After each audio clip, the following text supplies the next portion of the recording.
So we're in Clovis, California. We just finished installing a Bradford White 50-gallon natural gas water heater. You can see serial number and model number here. If you go to bradfordwhite.com and hit the warranty button, get this registered, get your warranty going on it. Starting at the top, we gave you new valves. So this is a Watts 3/4 inch ball valve, quarter turn on, quarter turn off. And we gave you this one over here. You can see the soldering was done from a previous plumbing company. They put a T on, and I don't know if they called it a drain or whatever they had on here, but wasn't correct. We didn't have a cap to cap it off, but we did give you a brand new ball valve here because the gate valve tends to leak. And then if you ever do decide to put a refrigerator out here, you can just pull out this little plug, put a reducer in, and connect a braided line down to it. So that's ready to go, and it's in the off position, and it's plugged. So both sides, the copper coming out of the wall is the original. We didn't do any soldering. We did go to brass nipples, brass ball valve, and then of course Falcon stainless steel connectors down to brass extensions. And then give you new venting up to your ceiling bucket. That's your ceiling bucket that's painted in the ceiling there. Adjustable 90 piece of pipe, another adjustable 90, and then of course your relief valve comes with the unit. And so we've got that tied back in. Just checking it, tied back in all the way down. And then we popped that away from the wall. We got it strapped. We wanted to keep it off of the sheetrock because otherwise, if you strap it right there, anytime you activate the relief valve, it rolls down your sheetrock. So this way, you can get a bucket and just put it, you know, right there, Home Depot bucket, whatever, or this one you've got in your garage.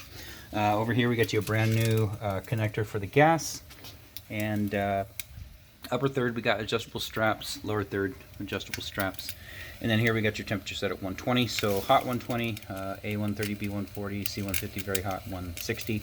We leave it at 120 for liability purposes. You're free to adjust this up. I do not recommend going any higher than B140. That'll give you less than 5 seconds before you're scalded and going to the hospital.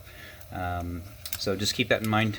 We document it just for liability purposes. So over 5 minutes, over 7 minutes at 120, you can stand in hot water. Unless you're an infant or elderly with thin skin, then of course you want to keep that temperature down. We did make kind of a mess. The existing hoses were nylon braided, rubber on the inside, and that was corroding and falling apart. So when we disconnected everything up here, water usually drips out, but it's not dirty water, it's clean. This spit out just a bunch of black residue in it. Unfortunately, it ran down the wall there, and got on the platform. We tried to clean it up with Clorox, but it just smears whatever that, it's because it's rubber, so you're just smearing rubber on the wall. If you wanted to at some point, and I would recommend shutting the unit down. Don't use anything over here, no spray paint, no anything that's flammable. Keep it away from here. If you'd like to come back at some point and paint, I saw some kills over there. I didn't have a brush, or I was just going to paint it. Probably put some kills on that. But shut this all the way off so that it doesn't draw fumes, because right here is where the natural gas and the air pulls in, and any fumes that get in there, it locks the unit out, and you have to replace the entire water heater. So just shut the gas off the wall, wait for it to turn off completely, and you'll see the light will turn red, and then it'll finally shut off. And then feel free to paint around here, let it dry real good, and then fire up the water heater.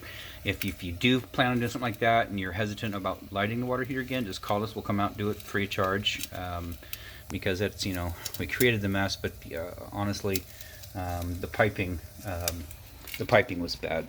And of course now with the stainless steel, no rubber. So anyways, those are very expensive connectors. That's what we like, that's what we use. So anyways, about an hour you have hot water. Outside of that, this installation is done.